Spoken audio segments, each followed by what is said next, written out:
제가 언제나 호기심 있게 보는 스포츠 운동 경기가 있습니다. 하나는 바다에서 파도 타는 일이고, 또 하나는 설원에서 눈이 많이 내린 설원에서 스키를 타는 겁니다. 지금은 우리가 한겨울을 보내고 있는데, 저 남반부에 위치한 하와이는 한여름이기 때문에 세계 모든 사람이 하와이로 몰려와서 여름철을 보내는 그런 파도 타기를 한다고 합니다. 스위스에 가보면 높은 정상에서 스키를 타고 내려가는 모습이 놀랄 정도로, 야, 어떻게 저 높은 산에서 그 낭떠러지 같은 계곡을 스키를 타고 내려갈까?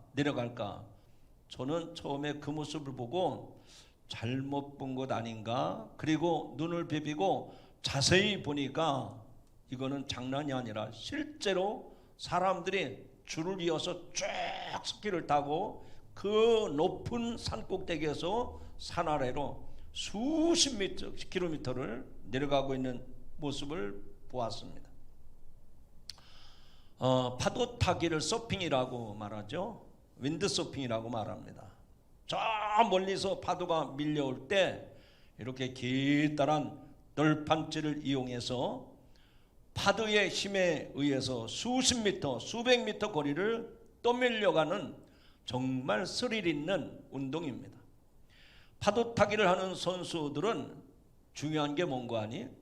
몸의 균형을 잘 유지하는 겁니다. 그래서 이 파도 타는 사람들은 낮은 파도보다는 높은 파도를 좋아합니다. 파고가 높을수록, 이 파도의 높이가 높을수록 더 스릴을 느끼기 마련입니다. 근데 이 두 가지 운동은 공통점이 있습니다. 사람이 어떻게 사람이 그 파도를 탈 수 있고, 어떻게 눈이 쌓인 높은 산에서 그렇게 하나도 문제없이 편안하게 내려올 수가 있을까? 앞서 말씀을 드린 것처럼 파도를 타는 사람은 우선 수영 능력이 뛰어나야 됩니다. 그리고 균형 감각, 자기 몸을 파도에 맡기면서 쓰러지지 않고 넘어지지 않도록 자기 몸을 세우는 균형 감각이 뛰어난 선수들이 이 서핑 운동을 하고 또 스키를 타게 마련인 겁니다. 저는 이 두 가지 스포츠를 보면서 우리들의 신앙생활을 저렇게 신나게, 저렇게 즐기면서 할 수는 없을까? 저는 이런 생각을 해봤습니다. 여러분은 어떻습니까? 그 스키 타는 사람들이 신나게 서론을 누비면서, 그리고 망망대 바다에서 그 집어삼킬 듯한 파도를 타고 서핑을 즐기는 그분들을 보면서, 야, 저렇게 즐겁게 행복하게 운동을 하는데 우리들도 신앙생활을 저렇게 즐겁게 행복하게 스릴을 느끼면서 신앙생활을 할 수 없을까? 아마 신앙생활을 어떻게 그렇게 스릴 있게 합니까? 어떻게 믿음 생활을 그렇게 매일같이 행복하게 할 수 있겠습니까? 그거는 불가능한 일입니다 라고 생각하시는 분들도 계실 겁니다. 교회를 다닌 지 오래됐어도 뭔가 새롭고 신기하고, 야, 정말 기적이 여기 있구나 할 정도로 신앙의 어떤 변화나 체험이 없이 무기력하게 어제가 오늘 같고 오늘이 어제 같이 아무런 변화나 기대 없이 무기력하게 신앙생활하는 이들도 있습니다.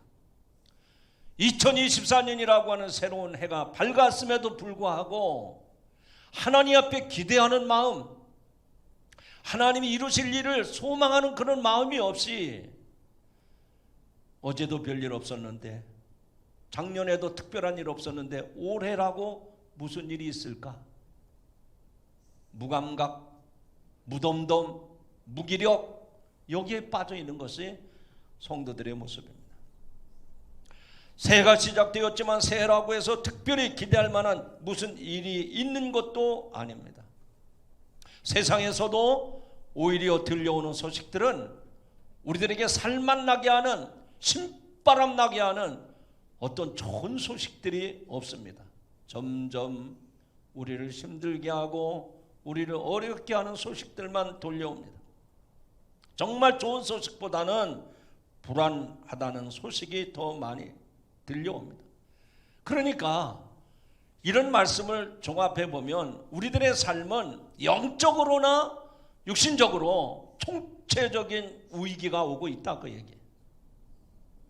사람들은 새해가 되면 기상천외한 뭔가 놀라운 일, 뭔가 기대가 되는 일들을 꿈꾸고 있지만 우리들의 영적 상태, 우리의 내면의 삶, 우리들의 삶의 뒤안길을 돌아본다든지 아니면 세상에서 바라고 기대했던 일들도 물거품처럼 우리에게 희망을 주지 못합니다. 그야말로 위기 일색입니다. 혹시 여러분 모피의 법칙이라는 말을 들어보셨습니까? 모피의 법칙. 여러 가지 제가 설명을 설교 시간이기 때문에 다 할 수 없습니다. 일이 좀처럼 풀리지 않고 오히려 갈수록 꼬이기만 하고 일이 되는 일이 하나도 없을 때 우리는 그런 경우를 모피의 법칙이라고 그런 말을 씁니다. 꼬인 실타래처럼 일이 계속해서 꼬이고 삶이 엉망진창이 되는 그런 상황을 빗대어서 하는 말이 모피의 법칙이라고 말을 합니다. 여러분, 이런 것이 이제 실제라면, 이것이 우리의 현실이라면 오늘 하나님 앞에 나와 예배드리는 여러분, 이런 현실을 직시하면서 그러면 어떡합니까? 그러면 어떻게 해야 됩니까? 이런 문제의식을 갖게 되지 않습니까? 우리들이 살아가는 삶의 자리를 돌아보나 우리의 미래를 예측하거나 불안하고 위기가 점점 가중되는 세상인데 어떻게 해야 되는가? 과연 나는 하나님을 믿는 성도로서 어떻게 해야 되나? 이런 반응이 나와야 됩니다. 여러분, 제가 앞서 말씀드렸던 그 두 가지 운동 경기에 신앙생활을 이렇게 적용을 해 본다고 하면 흐름을 잘 타야 되겠구나. 어떤 흐름을 잘 타야 되겠습니까? 하나님께서는 수없이 지나가는 연속적인 시간 속에 2024년이라고 하는 한 토막을 저와 여러분에게 주셨어요. 그래서 그 한 토막의 시간 속에서 하나님을 만나는 카이로스의 시간이 여러분들에게는 중요한 겁니다. 이것을 놓치면 예나 지금이나 또 앞으로도 희망을 말할 수가 없습니다. 은혜의 흐름을 잘 타는, 정말 영적인 이 파도 타기를 잘 할 수 있는 여러분들이 되기를 주님의 이름으로 축원합니다.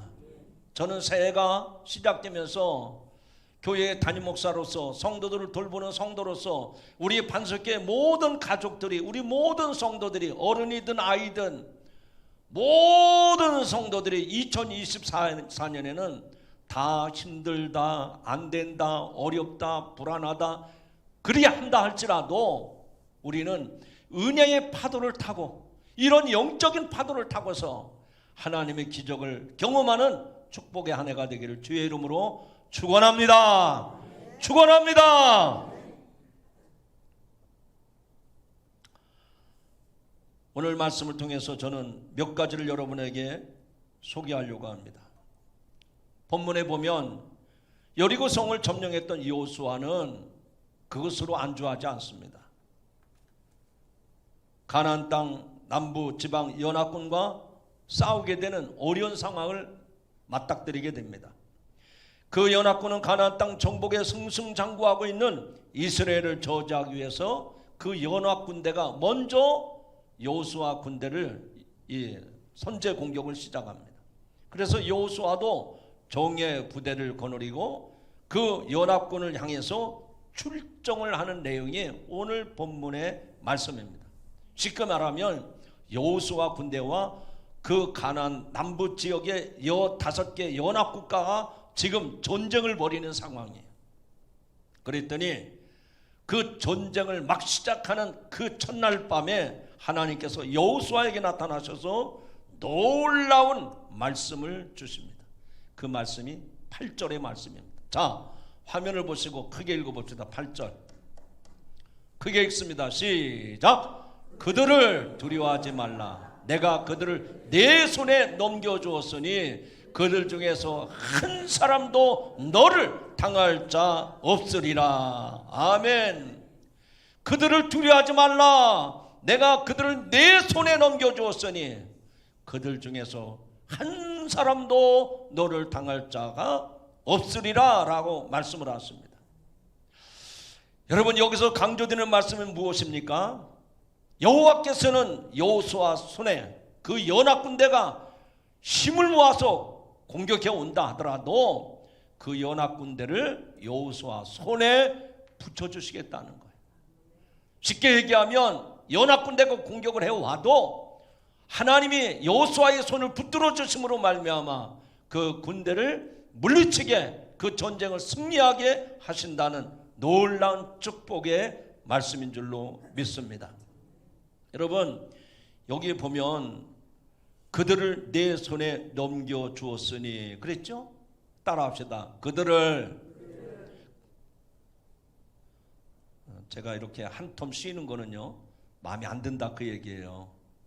제 설교가 끊어지지 않도록 좀 집중해서 따라오라 그러면 따라오고 읽으라 그러면 읽고 좀 하십시오. 아멘.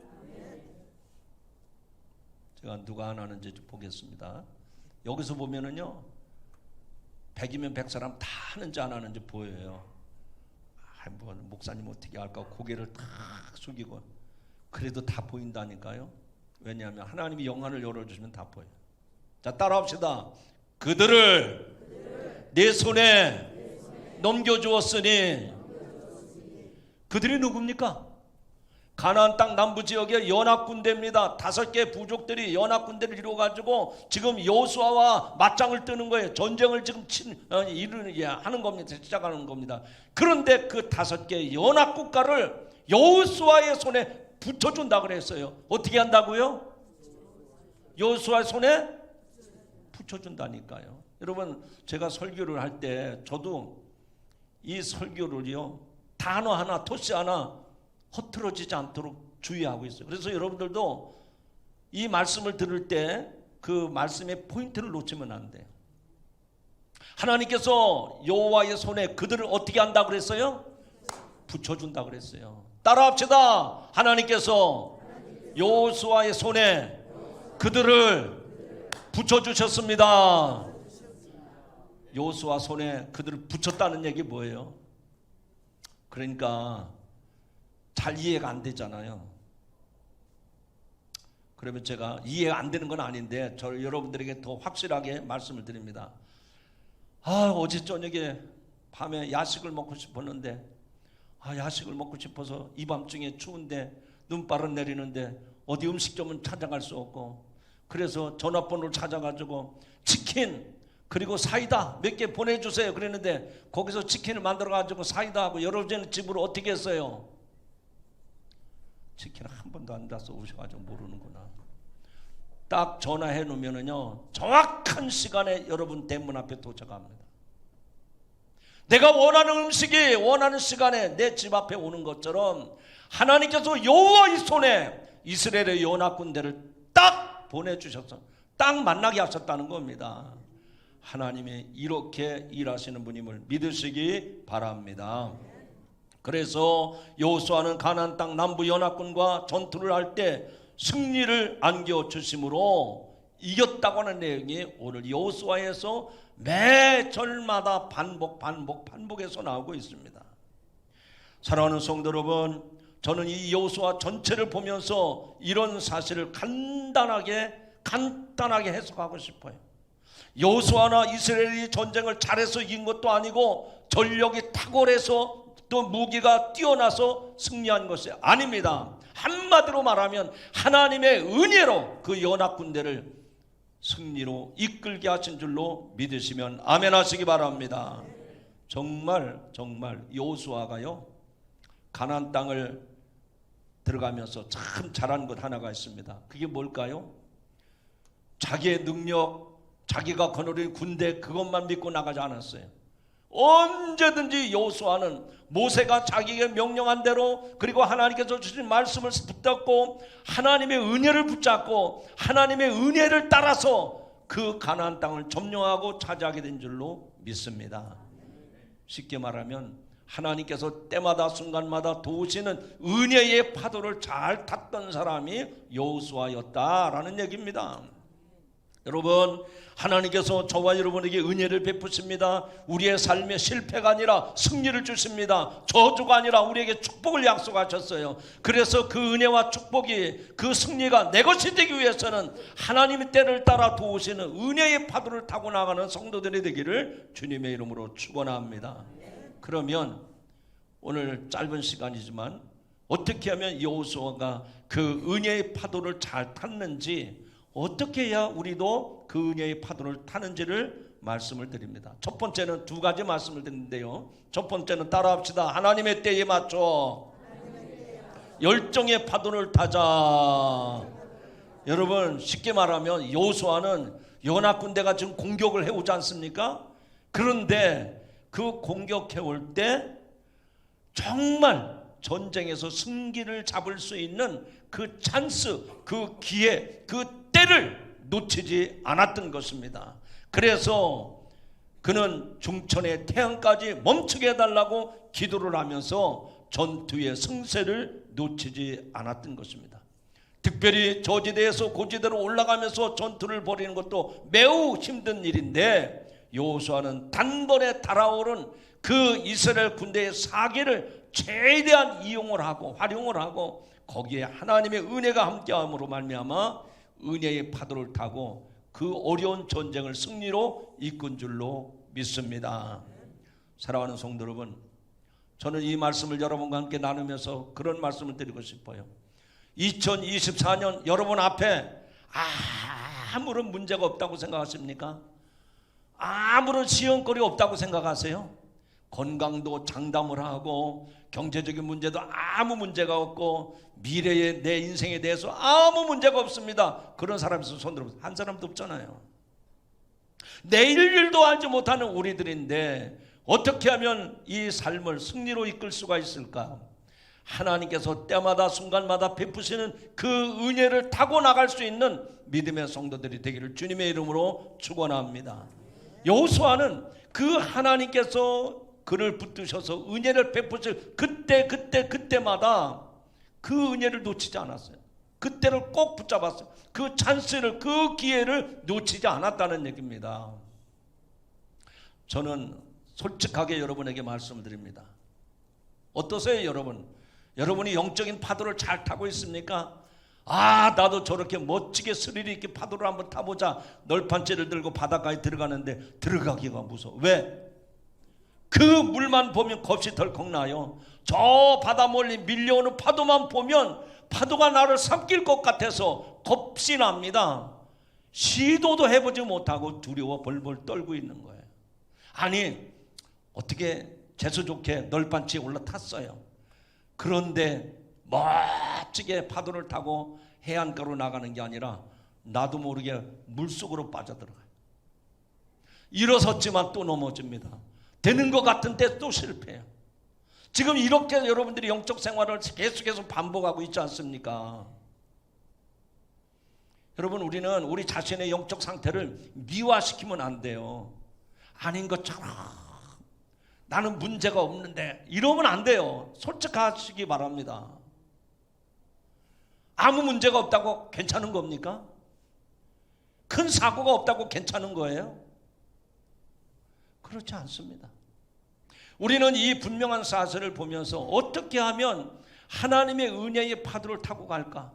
그때마다 도우시는 하나님의 은혜를 붙잡고 그 은혜에서 멀어지면 안 돼요. 그 은혜를 놓치면 안 됩니다. 그 때를, 그 기회를, 그 찬스를 붙잡는 여러분들이 되기를 주님의 이름으로 축복합니다. 옆에 사람한테 부탁합시다. 우리 모두 은혜의 때를 놓치지 맙시다.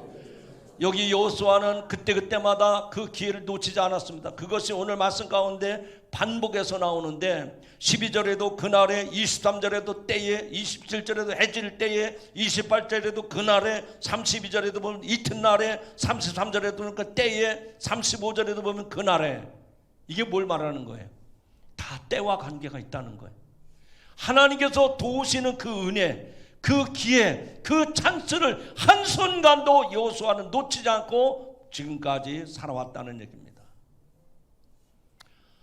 그래요. 인간인지라 사람들은요, 좋을 때는 하하 호호 하면서 어떤 때는 뭐 할렐루야, 그러다가 조금만 코가 빠지면 하나님이 살아계신가?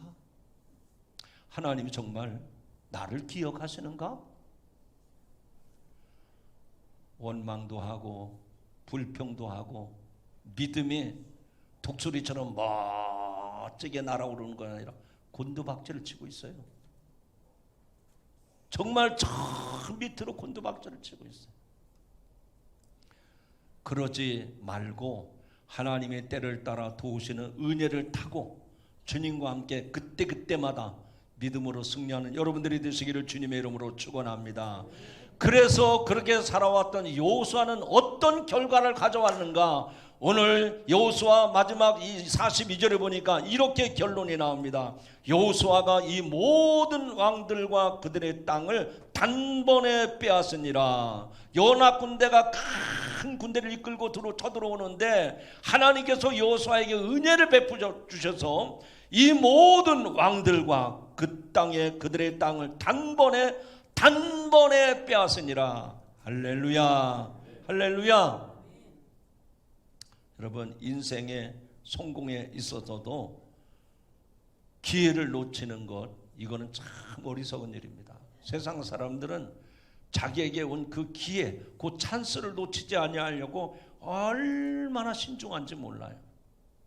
그런데 그보다도 비교가 되지 않는 영과 혼과 육이 잘되고 범사가 강건해지는 이 놀라운 축복을 위해서 우리가 그 찬스를 붙잡고 있느냐 말이에요.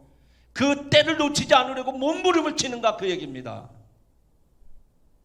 우리는 너무나도 무심하게 아무 일도 없는 것처럼 그렇게 지내고 있으니 마귀 사단이 저와 여러분을 밀가부로 듯이 우리를 부추기고 있는 거예요. 여러분, 우리가 인생의 멋진 삶을, 축복된 삶을 위해서는 하나님의 은혜의 파도를 타야 되는데 그 타이밍, 그 때, 그 기회를 놓치면 안 된다는 얘기입니다. 스포츠나 축구 경기에 있어서도 타이밍에 맞춰 열정을 쏟아야 승리를 거두지 않습니까? 저는 스포츠 그 프로 중에 뭉쳐야 찬다 꼭 매주마다 제가 빠지지 않고 보는데, 거기 보면 그 유명한 감독이 선수들에게 아주 다그치는 메시지가 있어요. 아주 그냥 무섭게 질책을 합니다. 무슨 질책이죠? 네가 골을 넣을 수 있는 기회, 그 찬스 때가 왔는데 왜 헛발질을 하느냐 이거요. 왜 그렇게 조급하게 하느냐 이거. 왜 그렇게 헛발질을 하느냐고. 아니, 골게도 골을 넣을 수 있는 공격수라면 그 찬스를, 그 기회를 살려야지. 그 찬스를 놓치니까 오히려 역전이 되는 거예요. 역전이. 새도 쇳덩어리도 달구어졌을 때 두들겨야 모양이 나는 법입니다. 장작불도 타올 때 지펴야 하듯이 여호수아는 하나님의 은혜로 승리한 것을 발판 삼아서 그 모든 삶을 하나님의 은혜의 때에 맞춰가는 거예요. 삼가 부탁을 드립니다. 여러분, 하나님의 은혜를 놓치지 말고 하나님의 은혜를 붙잡고 살아가는 성도가 되기를 주님의 이름으로 축원합니다. 은혜를 받을 때 확실하게 은혜를 받아야 됩니다. 은혜를 받을 때 확실하게 받아요. 그러면 언제가 은혜 받을 때인가요? 언제가 은혜 받을 때입니까? 부흥의 때입니까? 산기도 갔을 때입니까? 고린도서 6장 2절에 보니까 보라, 지금은 은혜 받을 만한 때요 구원의 날이로다 라고 말씀을 했어요. 영적인 안목으로 영적인 안경을 쓰고 보세요. 왜 하나님께서 계속 흘러가는 시간 가운데 2023년 뚝 끊어버리고 왜 새로운 새해를 주셨습니까? 이 2024년이라고 하는 것은 여러분에게 은혜를 주시는 첫 시간이 되는 거예요. 첫 시간.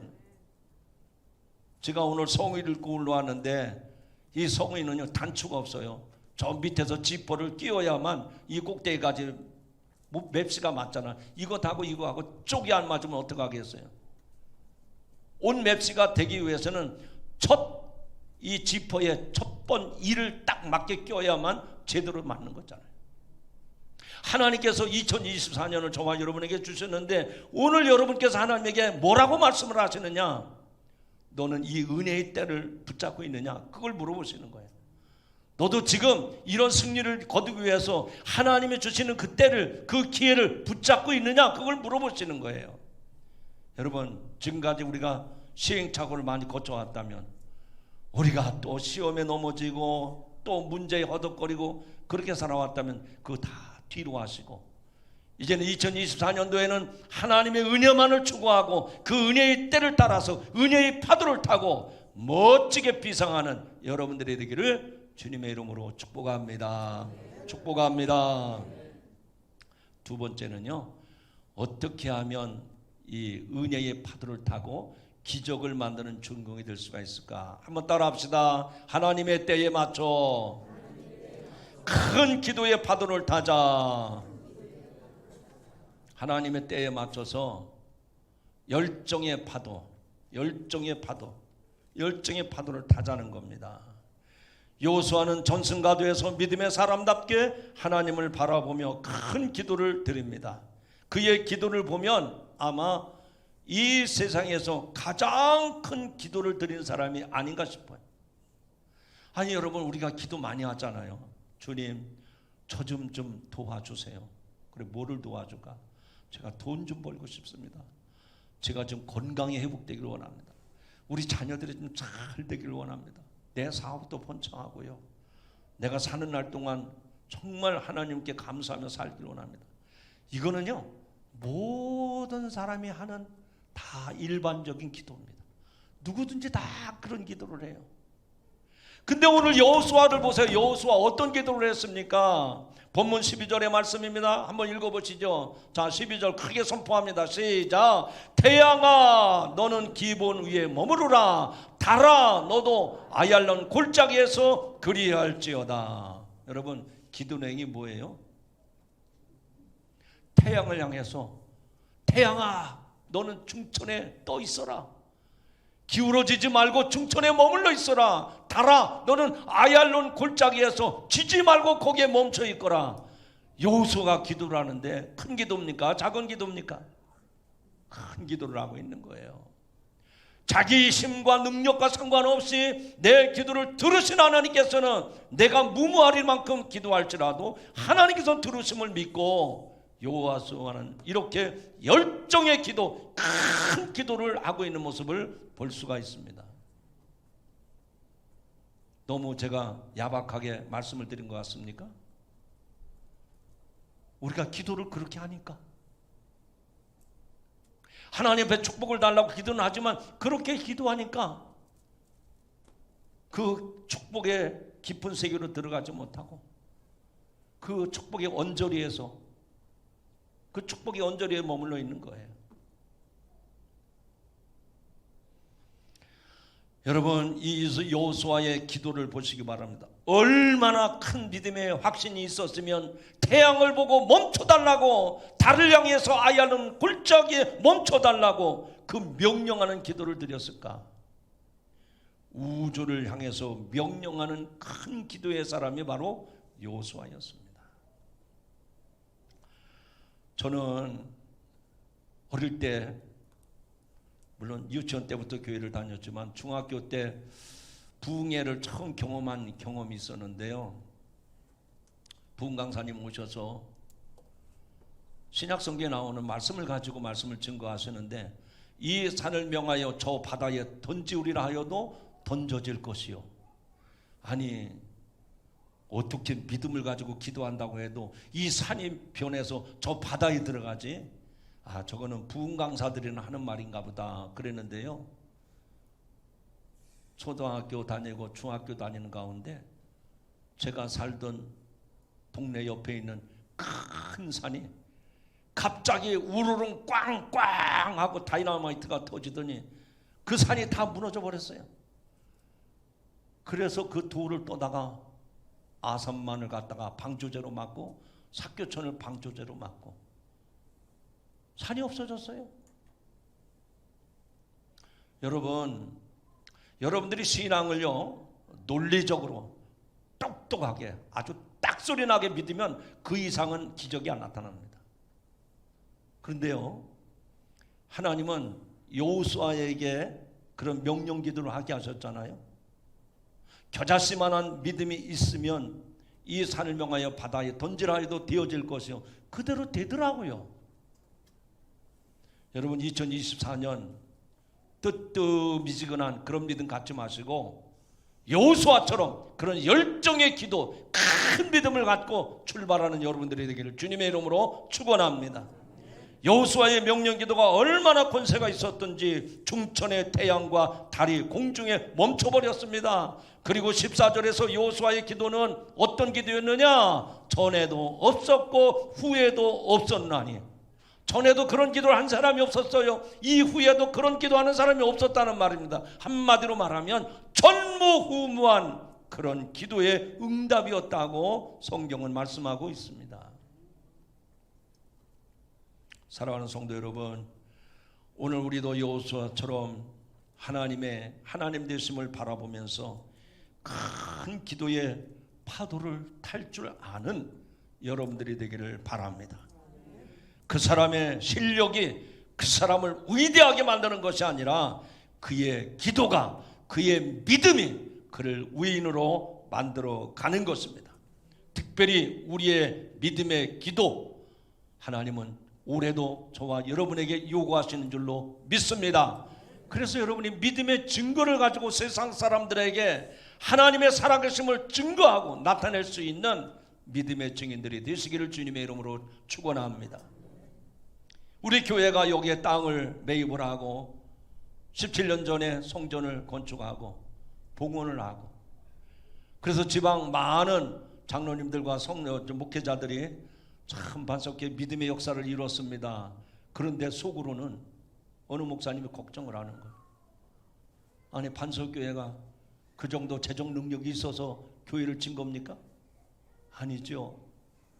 그래, 은행에 돈을 빌려다가 건물을 진 것 같은데 빚이 얼마나 돼요? 노 코멘트. 영어로 말해서 미안합니다. 제가 말을 안 했어요. 자꾸 물어보더라고요. 그래서 목사님, 뭐가 궁금하십니까? 얼마나 빚졌습니까? 예, 저는 빚진 사람이 아니라 저는 주의 사자입니다. 나는 빛의 사자라고. 돈 빚을 진 사람이 아니라 나는 빛의 사자라고. 그랬더니 그 다음부터는 목사님 참 이상하다. 걱정 어린 눈으로 계속 쳐다보시더라고요. 아유, 그래서 몇 달 지난 다음에 저에게 그런 말씀을 하세요. 목사님, 재정 감당하기가 벅찰 텐데 그 노인 요양원 하면 어떻겠습니까? 그 재정이 좀 어려울 텐데 유치원 같은 거 운영하면 어떻겠습니까? 하나님이 아십니다. 하나님이 아십니다. 하나님이 아시는 거예요. 여러분, 우리가 출발선에 서서 준비 땅 하고 출발했는데 그때부터 지금까지 하나님의 일하심을 믿고 바라본 사람은 여기 서 있습니다. 그런데 내가 빚 많은 교회에 다니면 나도 힘들 텐데 슬그머니 뒷걸음질 친 사람들이 많아요. 여러분이 믿는 하나님은 어떤 하나님입니까? 성경에 보니까 우리의 신음에도 응답하시는 하나님이시라고 했는데 그 하나님을 믿는 믿음이 있다면 우리를 세우시고 우리를 이끄시고 우리를 하여금 승리의 영광을 보게 하실 줄로 믿습니다. 사람은 믿음대로 됩니다. 기도대로 됩니다. 예수님은 큰 믿음으로 크게 기도 드리는 자에게 여러 번 칭찬하시면서 그들을 축복하셨습니다. 성경에 보니까 어떤 칭찬을 하셨습니까? 참으로 내 믿음이 크도다. 내 소원대로 될지어다. 여러분, 하나님 축복 주세요, 축복 주세요 그러지 말고요, 큰 기도 하세요. 아멘 안 하셔도 저는 선포합니다. 여러분 축복받길 원하면 큰 믿음을 가지고 큰 기도를 하시기 바랍니다. 그냥 입만 달싹달싹 속삭이는 기도하지 마시고요, 내 속이 불이 타도록 열정을 다해서 기도하십시오. 신음에도 응답하신 하나님이라고 그랬는데, 내가 끙끙거리고 아이고 힘들어, 아이고 힘들다, 내가 신음을 해도 하나님이 들으신다고 했는데, 내가 살아계신 하나님 앞에 눈을 크게 뜨고 부르짖어 기도한다면 주님이 들으시지 아니하시겠습니까? 너는 내게 부르짖으라 내가 내게 응답하겠고 내가 알지 못하는 크고 비밀한 일을 너에게 보이리라. 이사야서 예레미야서에 말씀하지 않았습니까? 그러므로 새해에도 여러분들이 은혜의 파도를 타고 새 일을 행하시는 하나님을 찾는다면 여호수아처럼 큰 믿음을 가지시고 크게 기도하고 큰 열정을 가지고 살아가시길 주님의 이름으로 축원합니다. 이제 말씀했습니다. 사랑하는 성도 여러분, 하나님은 오늘도 내 인생에 여러 가지 은혜의 파도를 만들어 주십니다. 여러분이 애쓰면 안 돼요. 내가 힘을 쓰면 쓸수록, 내가 내 몸에 힘이 들어가면 들어갈수록 파도를 타는 것이 아니라 물속에 빠져들어갑니다. 나는 아무것도 못합니다. 나는 아무것도 못합니다.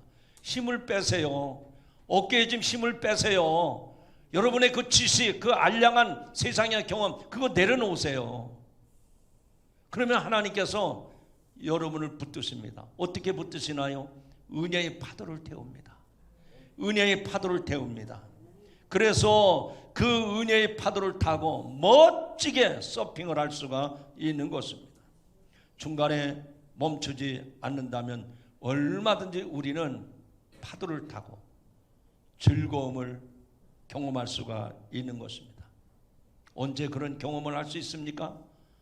내가 나중에 내가 돈 좀 번 다음에, 내가 형편이 좀 좋아진 다음에, 내가 병 좀 고친 다음에? 아닙니다. 지금이 바로 그때입니다. 지금이 바로 은혜 받을 기회인 줄로 믿으시기 바랍니다. 기도의 파도를 타기만 하면 할 만한 하나님은 얼마든지 새 역사를, 새 일을 이루실 줄로 믿습니다. 바라기는 2024년 이제 첫 주일을 시작하는 이 아침에 우리 모두가 다 이 표처럼 은혜의 파도를 타고 새 일을 이루는 기적의 주인공들이 되시기를 주님의 이름으로 축원합니다. 기도하십니다. 하나님 아버지 감사합니다. 저희들에게 여호수아가 가나안 땅을 정복하면서 연합군대와 맞서 싸우는 상황에서 여호수아는 하나님 앞에 큰 믿음을 가지고 크게 열정을 다해서 기도했습니다. 그랬더니 하나님께서 그 땅을 차지하게 하시고 그들에게 승리를 허락하신 줄로 믿습니다. 내 힘이 아닙니다. 내 능력이 아닙니다. 군대의 힘이 아니었습니다. 하나님의 은혜의 파도를 탈 때 그 기회를 놓치지 아니하고 하나님 앞에 전심으로 부르짖고 나갈 때에 하나님께서 여호수아에게 승리하는 축복을 허락하셨습니다. 주님, 바로 그 원하건대 오늘 말씀을 듣는 모든 성도들에게 하나님의 은혜의 파도를 타는 성도들이 되게 하여 주시옵소서. 이 표어가 지나가는 외침으로 끝나지 아니하게 하시고 이 말씀대로 우리의 삶의 실제가 되게 하여 주옵소서. 예수님의 이름으로 간절히 기도하옵나이다. 아멘.